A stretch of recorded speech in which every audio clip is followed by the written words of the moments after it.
since our last session, we've got a few questions. Christopher Holm asks, he'd love to know how you're getting on with creature lore. Did you get access to it? He's guessing you've had access to it. And what's going on? Yeah, what's the story with creature lore? Have you seen it, and where are you with it? Yeah, I don't know what the date was. It was late in December, and Aaron Smalley, who's doing a lot of the editing on that for ICE. I'm sure there's others too, but I know he's the one that it's in his camp right now. He was allowed to give us a preview of Creature Law 1 to like all the integrators. So that's myself, Brett Nash, and Max.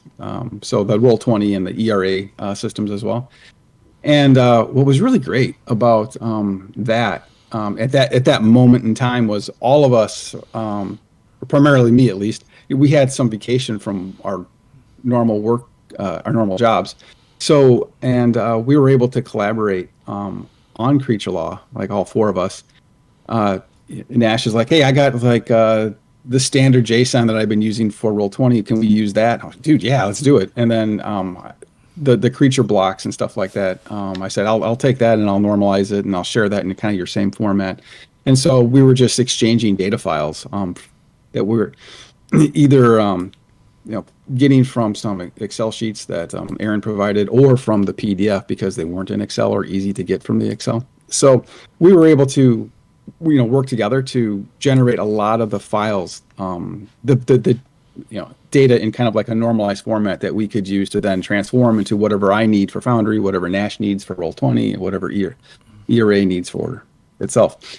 Are you saying you spent the Christmas break working on Creature Law?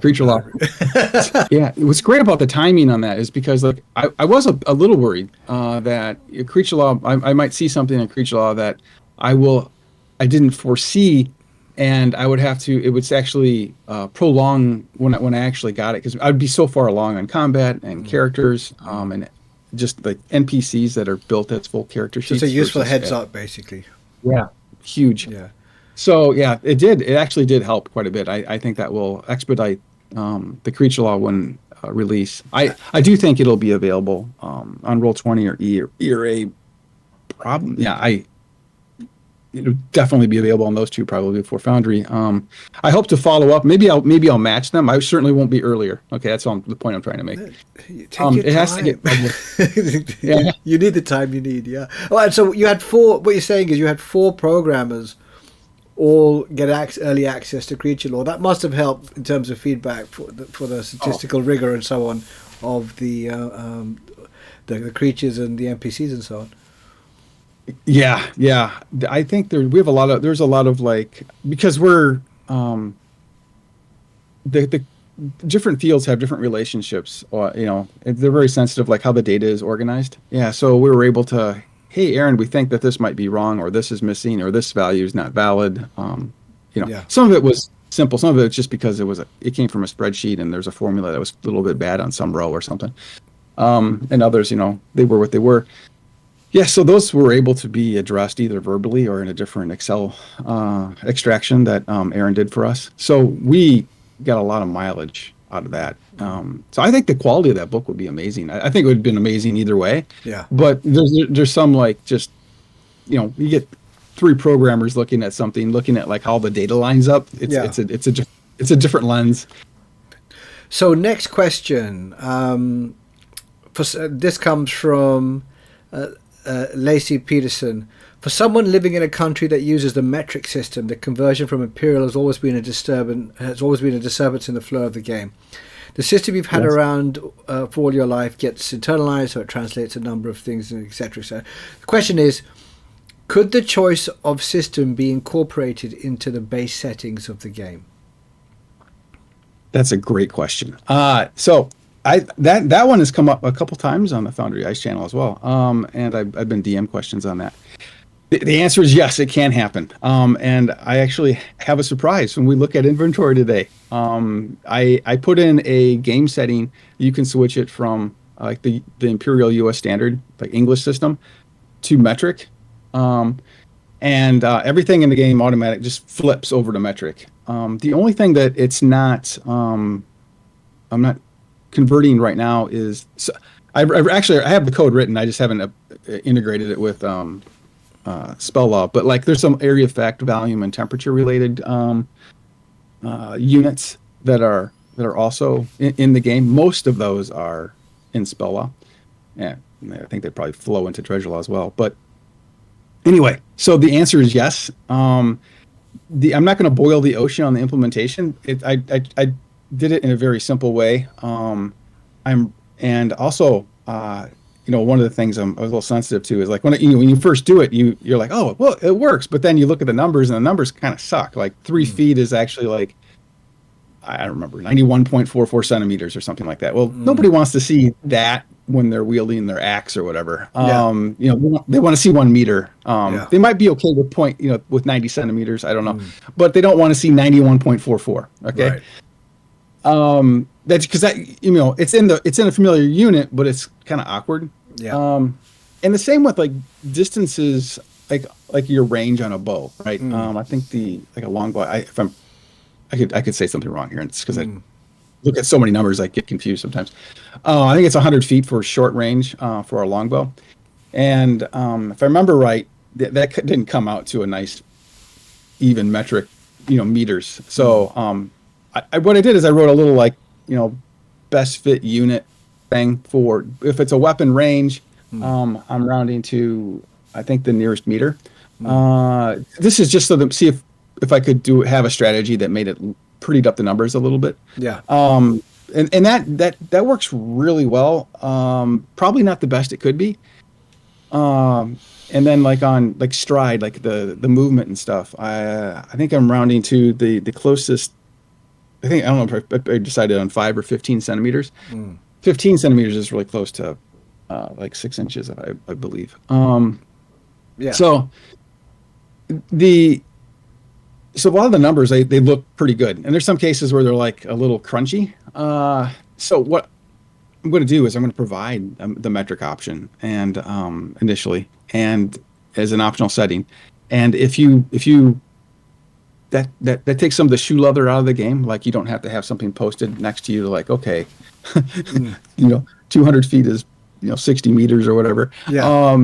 If you don't need to have those charts in your game, then that'll speed up your game. There won't be these awkward pauses. You can see the base movement rate upper right hand corner and the max pace and the carried. And all I wanted to show you was this. If I go that metric comment we made earlier. So here it is. I just I want to do the metric system, and as soon as I hit save here, all these numbers are going to change like right away over to metric. Okay. Got it.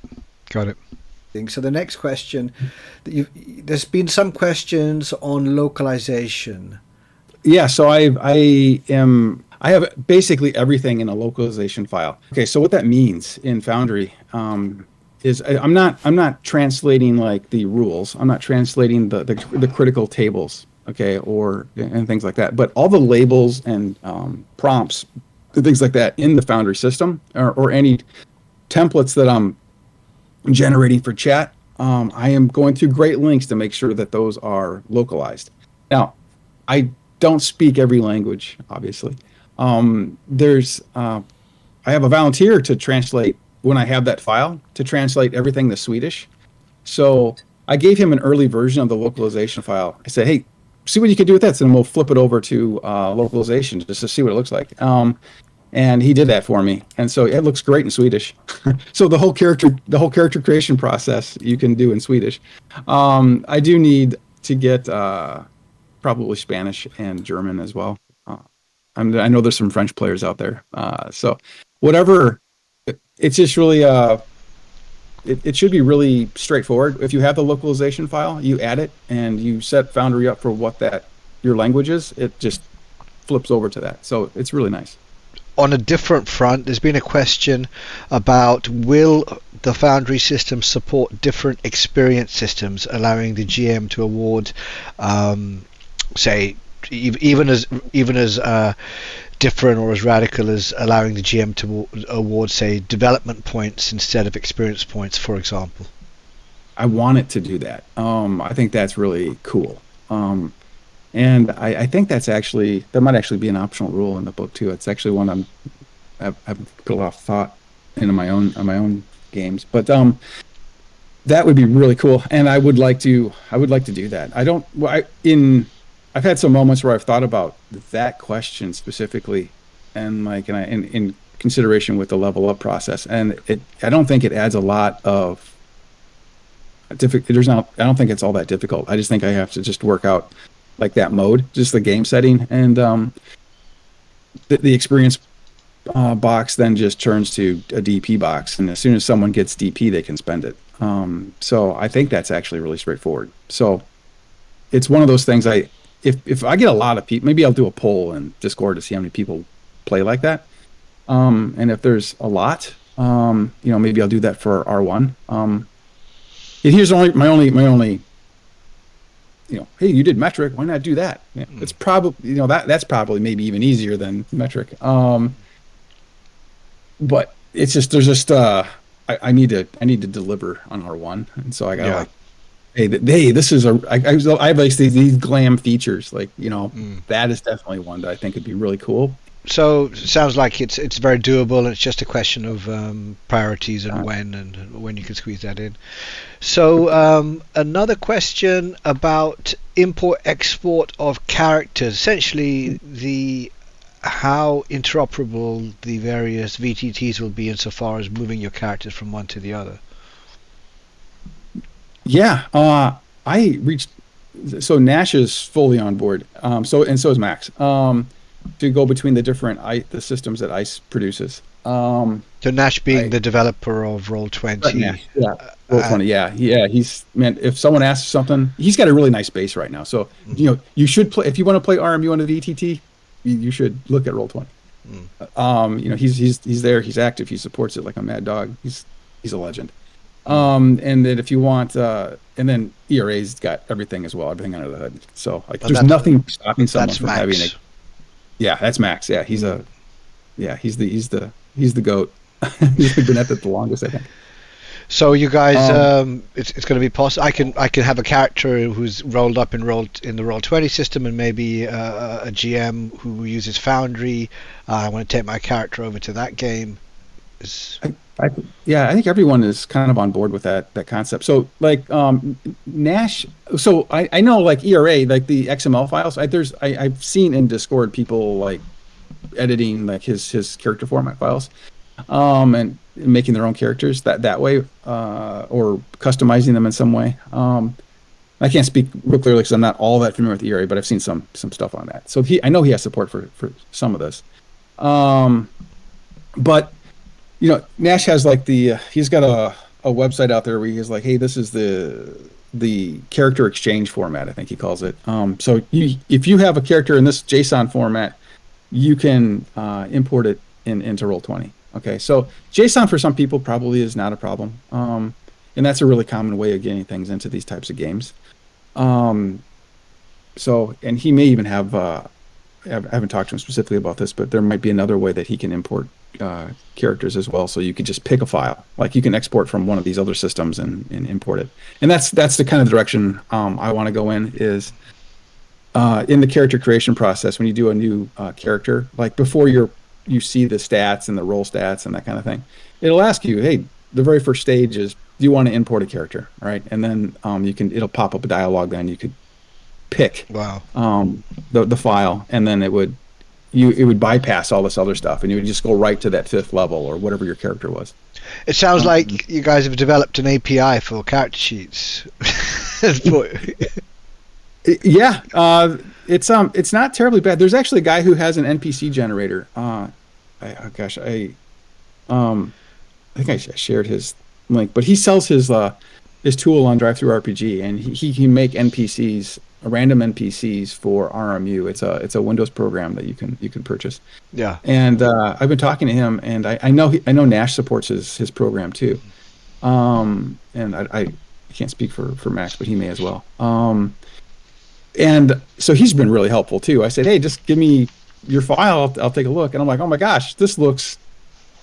It's basically Nash's Roll20 exchange format, with some small differences. And I'm like, yeah, dude, this is fine. This is all I need. So I'm gonna when I go to do the import, I'll definitely support his software too. So people who have bought his NPC generator, they'll be able to import into Foundry. That's my goal. But it's kind of like the DP system. Mm. Um, you know, I have to get the raw done, okay, Yeah. and then I'll worry about the options. Got it. I think import is really important. So I will have a way of importing characters. And the two the formats that, well, to be honest, I really feel strongly about being able to use the, import from ERA and use the same format Roll20 uses. Also, I want to say Greg, I think is his name. Use his software and as well. I think though if I had those three formats, we're pretty well covered. Let me talk about inventory here real quick. So, sadly, I can't show you like containers, like if you have a backpack or a frame pack or a sack or something like that. I was just working on that yesterday, and I thought I'd have that done this morning. But I was like, oh man, if I put that in today, we're probably going to explode something that's going to be embarrassing. So I didn't want to try to rush that in. So this is the stable version. But the states are really simple. You're going to be able to do a couple of things. You'll be able to have like your backpack and put items in it. And if you were to drag, you'll be able to like drag, like if you could put like across a dagger or some foods, you can drag that right into your backpack, and then you would see what's in your backpack. Okay. Right. Visually. All right. And I can't show you that today, but that's where it's going. Over here, this equipped, I may change that label. I don't really like that label, but so like your torso chainmail, and I have a note on it. It's family chainmail, even though it's probably not all that special. Okay. It can be dropped. Yeah. It can be carried. It can be equipped. Oh, excellent. Okay. Okay. Yeah. I am, I know in some inventory managements on Foundry could be, really wonderful and amazing. So I have to draw a line. I want it to be functional. Okay. And if someone says, man, you need this feature, then I will really consider it. But I'm going to try and keep it really simple. There'll be containers. You can add stuff to a container. And the reason why the container is really important is because like there's spells like in Treasure Law that you can change. I can't remember what they're called, but like it's like reduced density or something like that in Treasure Law. And like you can put in, so if you have 20 kilos of mass in your backpack, it would you would only carry 5 of it, for example. It might reduce it by a quarter, by 75%. Okay. So you only experience a quarter of the weight. And so that's really why I really need to have containers. Okay. Yeah. And it took me a while to figure out how I'm going to do containers like in Foundry. Foundry's got its own way of doing things. Right now, when your armor, you came from the woods as a wood elf, and you're given some armor, it fits you perfectly. Okay, it's specifically made for someone who is 6'1" and 133 pounds. Okay, but in that, but if a creature for you drag and drop one out of Creature Law, for example, and if it's if I can suss all this out of all that, they'll have armor fitted to them or randomized, so it's mostly fitting or not fitting. To add some color to the game, but if you let's say you're trying to loot a creature after you defeated them, and their armor may not fit you, or maybe it does, but it's going to be at a penalty. So where you're going to see the impact of that is if you go to modifiers, there's a fit column here. You see that? Oh, brilliant. Okay. All right. So we're going to change your armor. Okay. We're going to say it was made for someone who is 5'5". Oops. 5'5". Okay. Now if I go in the modifiers, I should see some. Yeah. So now I got some fit penalties. Okay. So how precisely does the armor need to fit you? Does it have to be somebody with exactly the same height or weight, or is there sort of a range that's? There's a range. Yeah, there's a range of fit. I think it's like a 30% difference. It's I'll say the way that fit rule works is it's like the worst modifier for weight and height. That the max of the two is the penalty you have, and one of the maxes it just doesn't work. So right now, if that armor doesn't fit you at all, I'm just representing it as minus 999. Okay, Right. that's going to be an enormous penalty. It's like this, you're not going to be able to function in it, right? Yeah. So it's going to be very clear in the game that, well, my armor's just this doesn't work. I can't, you Mm. can't get it on. If you put it on, you're constrained. You're like in a straitjacket or something. Right. Right. So I mean, this Just isn't immobilized. necessarily, yeah, this isn't necessarily the visualization I want for that. But I may add when you like, I won't. Here's the thing. Here's the state I haven't done with inventory. Like you wouldn't want to, you shouldn't be able to equip that armor. So like if you try to change it to equipped, but that armor doesn't fit you, this is where I want to like Right. change that state. Like Hmm. it's not necessarily here, right? Because Mm. it's fitted to a specific creature. Yeah. So yours is fitted to you. Yeah. Back up over that, and then all the defaults will happen. Um, and so there's no penalty. But if it was slightly off, like maybe there's another character that's roughly the same height and weight, they could probably use your armor, and maybe there won't be a penalty. Maybe there's a -5. That's not so bad. Yeah. And they could use your armor because you had a second set or something. So you'll get penalties if depending upon how far out of tolerance you are, it'll be a case of penalties, or possibly you won't even be able to wear the armor, and the system will calculate that itself, and it'll know because the GM will have put in the details of the armor for the various NPCs. So when you loot them, it'll remember that. Yeah. There's also okay. Yeah. So that's the fitted. That's the fitted one. I really like the fitted rules. You know, Yeah. so you can have an opponent, like a really big opponent. It's like, well, I'm going to take their armor now. You Yeah. can try.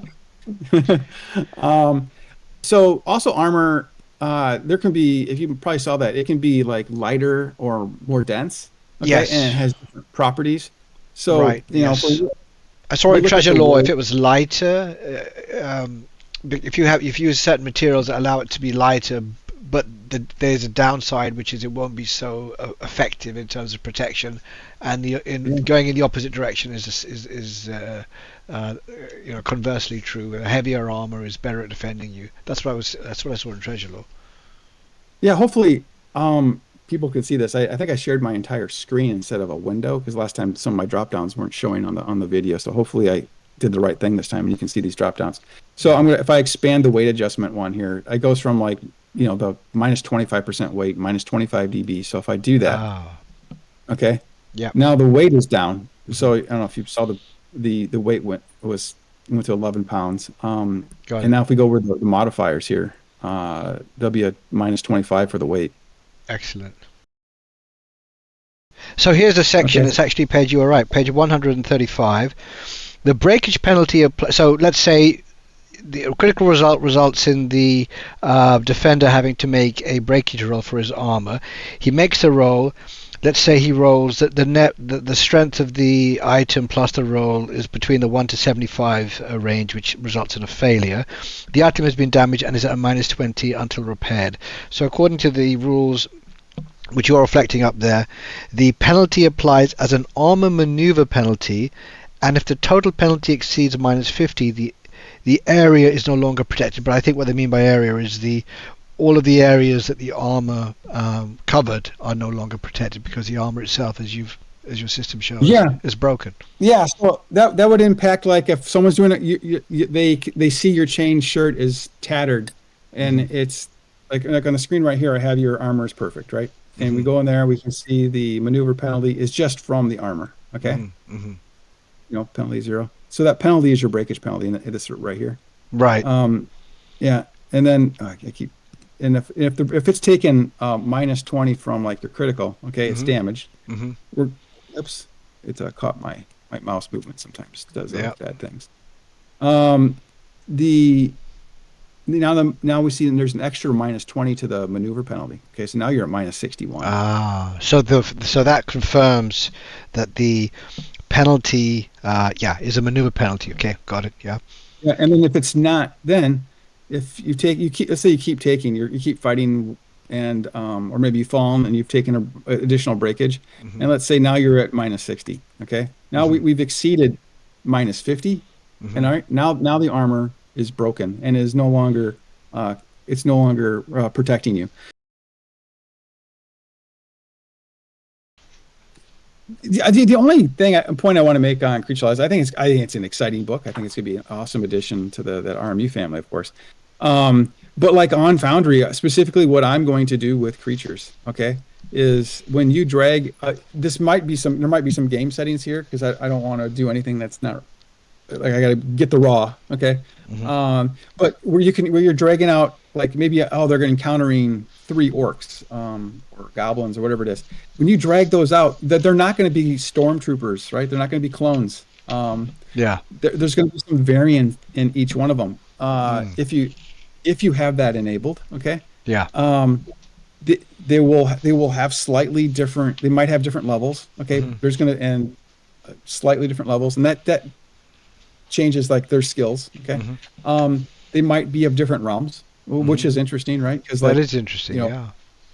yeah, and if those creatures have spells based on what realm they are, Hmm. doing that randomness, Hmm. it'll automatically have those spell lists available for the GM, so they don't have to, they don't have to go through like, well, which realm is it? Just reduce the shoe leather in the game for them. Yeah. And then creature law, just like they always had, there's like sometimes they have like these attacks. Like if they're successful in this attack, there's this rider attack that happens, or it's a progression of attacks. Um, all that stuff will be annotated. There is integration, like so with treasure law on that too. There's treasure codes on creatures, just like there always has. But those treasure codes, right? They point right back to treasure law. So if you want to generate treasure from a group of creatures, that should be really straightforward to do. Yeah, we didn't blast anything yet. If you wanted to blast something, we can do that. Yeah. Yeah. Let's do that too. Yeah. Of course. I'm Okay. going So to Ungril versus Kai. Kai being the fighter, I'm, Ungril being the yeah, we're gonna get caster. rid of the yeah. So all right. So we have targeted Kai. Yeah. Kai's got no hit points here. I'm gonna put some hit points back on him. He usually has a lot. All right, so we're gonna close Kai. So now so like Ungril, he's got full power, full hit points. Hmm. All right, I already did my spellcasting roll. Everything was good. Now Kai is targeted. Now we're gonna do our lightning bolt. Hopefully, it's not too bad. Nice. Okay. And That then was the a hit. combat, the way it resolves is, here is the defender was, it showed me the token, and here's, it gave me the armor type, the DB, what Hmm. his size was. Then Hmm. I'm seeing the leg, the lightning bolt, and it hit That's him in a the right leg. major DB there. Sorry, OB. So 47 plus 127 minus Yeah. 31. So net 143. Right. So we got F lightning. So there's actually 2 criticals you get with an F. Yeah. Okay, severity.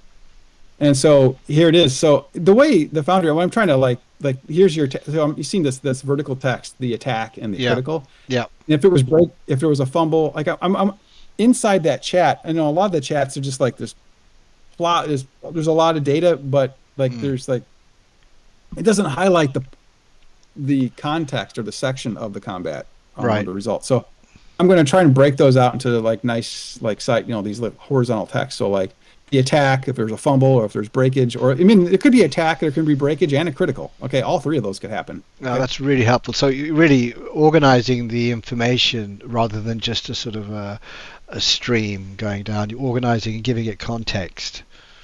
Yep. Yep. And yeah, so when you roll the critical, so you only roll 1 critical for both criticals, and so then it pulled out like, hey, if you wanted to look those up, 68 on the electricity for the E, Hmm. foe's slide becomes a target, foe's burned, thrown to the ground, and then here's all the modifiers. And this is where I've had some comments like, hey, the iconography looks great, it's really familiar with the books, Mm. but I just want text. I don't want to see the icons. I just want to see plus 23 hits, Hmm. minus 10 penalty until it's Hmm. healed. Hmm. I want to see that. I want to see the stun. Just call it stun. Mm. And then, he's knocked down, staggered, and there's a breakage check There's a on breakage him. check. Yeah. Yeah. Yep. And on this combat here, I'm not doing so the breakage that happens automatically right now Hmm. is if the attack roll resulted in you breaking something on your weapon, and Right. it's not resolving the critical breakage automatically. So that's what's next to come here. But that's what that would be. The So foes, the attack roll, if the result was you, the attacker, your weapon being damaged, that gets resolved. Yeah. But not the defender's armor, because he has to make his own roll for that. I'm, yeah.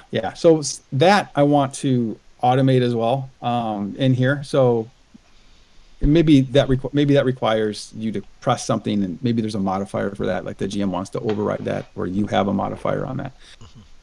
So I just got to work through that detail, but yeah, I want to be as streamlined as possible. So there's not a lot of like, let me go to my sheet, let me look this up, blah blah blah. I No, that's basically fine. just Yeah. want, hey, look at what you have available to you. Present. You're doing a breakage check. This is what I think the modifiers are.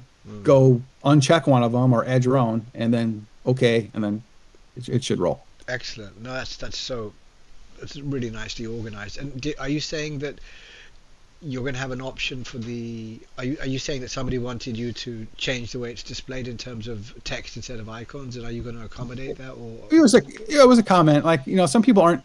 They I don't think they dislike the iconography that is used in crits, but that's really, a lot of that is so you could print those tables in a book, right? Because if you spelt the words out, it would just be a lot more pages, yeah, yeah.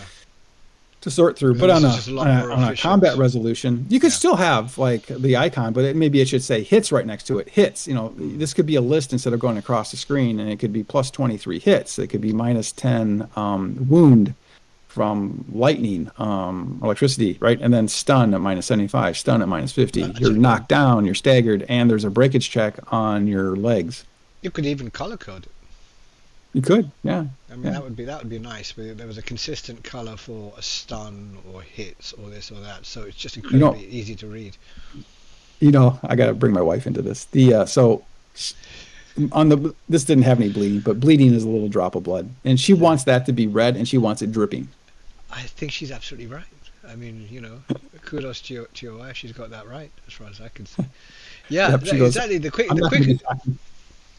Say again. She says, "I'm not going to be happy unless it's dripping red." She's absolutely right. I completely concur with her. Kai's been really mouthy to the dwarf. He hasn't been real kind to the dwarves, right? Yeah. So let's see if we can't find. Oh, here's a nice little fireball. I'm not even going to roll the spellcasting roll because he's so good at it. I'm just going to blast him. It's not too bad. Okay. Oh, that was fantastic. Oh, he got lucky there. Really bad crit. He got lucky. Move these guys closer. This happened. So one criticism is this happens really fast, but I don't have a lot of control over the speed of the animation, to be honest. All right, so Kai's going to target Ungrel with his longbow. Okay. Mm-hmm. Oh, he's gonna smoke. Boom. So nice. see the arrow stuck in him. Mm-hmm. And then he rolled crap. This is pretty typical for Kai. Yeah. didn't roll real high on his crit, so he's yeah. So that like his longbow, that I have that mapped to an animation. And what I'm using for the animations, if I go to manage my modules, you can see I have the creature law all taken out. But it's JB2A, Jules and Ben's animated assets, free content. So it supports you basically being able to use to select the animation that you want from the ones. Yeah. So there's names in there. There's nothing wrong with being able to you can drag and drop those animations. I don't do that in what I built here. You could put that on your weapon or your spell, and you could pick your own. And what's really nice about that content, and there's actually some content that you can purchase. I think it's through Patreon. Yeah. But they have even more options for animations, and they might even have sound in the non-free ones. They might have sound, which I think would be really cool. I'm not sure of that. But what I want to do is be able to take the JB2A stuff, and you can just override what I've done. I've just mapped all the attacks and spells to reasonable animations. Yeah. No, I think it's great. So, and if you don't have it installed, it doesn't do them. But if you have it installed, it does it automatically. And people, when I was playtesting this, they really liked it. So Well, do you have to ensure that the RMU Foundry implementation supports these add-ons to Foundry, or do they automatically? yeah, Is it at the operating yeah, system level? No, so you're doing the work to make sure it supports that. Okay, yeah. You generally have to tell like the module like that. You have to tell it what to do. So right. 'Cause you have if to you're map going it to to the various uh, yeah. So the only elements if of the you ins character sheet. yeah. So if you install it, I have stuff in there. I'm looking at the modules installed, and I'm specifically looking for this module. And if you have that module, I'll use it.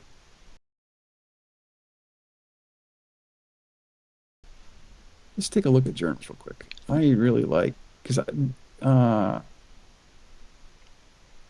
so this is where I'm trying to do a really nice if you were to hold the PDF up against the online rules, they should look what I want. And I may have to like this is where it's all going to end up, but for to get it out, it may be like I may not be so uh, transcribe the format as perfectly as it is, it represented like the PDF in the journal.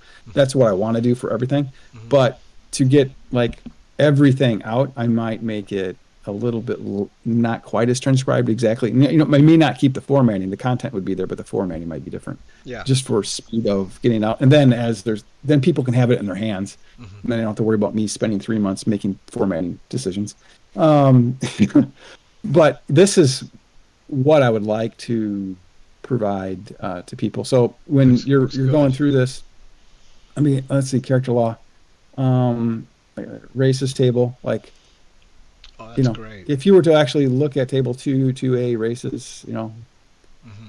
it's going to look exactly like the PDF, really as best I can, given Wow. the limitations in the journals of Foundry. I'm really impressed with that. Look at that, even the artwork.